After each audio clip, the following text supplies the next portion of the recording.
We have been engaging with stakeholders from the federal, provincial, and municipal levels, and we have been speaking about issues that are of importance to St. Kitts and Nevis, and a lot of it involves diaspora engagement and key stakeholders from government, academia, possible investors, students. So we've been quite busy with our level of engagement.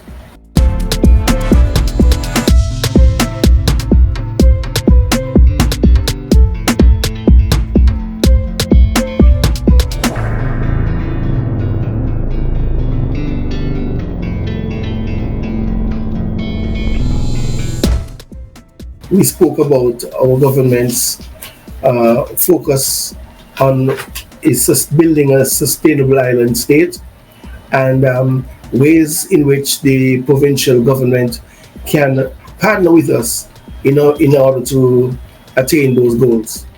In fact, the meeting was quite useful in allowing us to establish a relationship at that level. We met key officials in the Premier's office, and this is essential to building a partnership and taking the process forward. When, for example, there might be an instance where we need to conceptualize a project or make a targeted intervention in order to solve a problem which one of our diaspora members is facing, and we will have already established that link.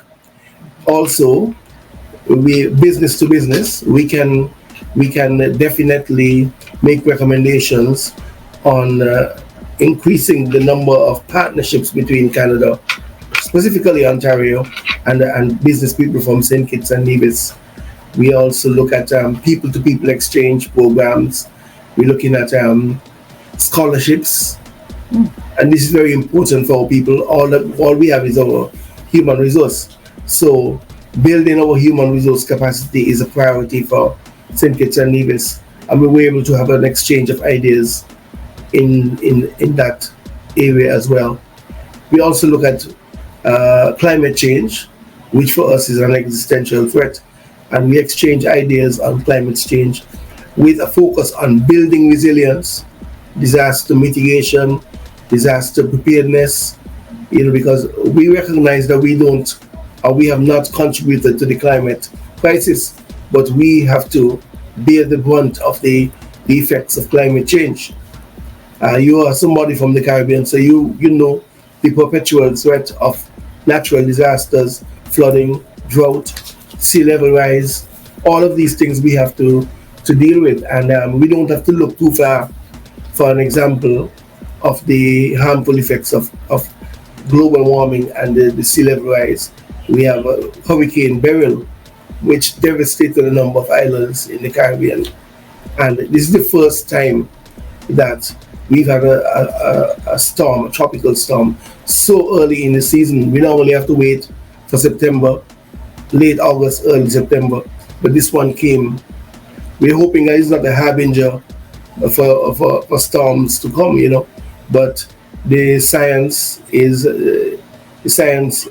reflects that this season will be intense in terms of intense and frequent storms. So we just have to try and find out the best ways for us to survive and thrive amid this grim forecast.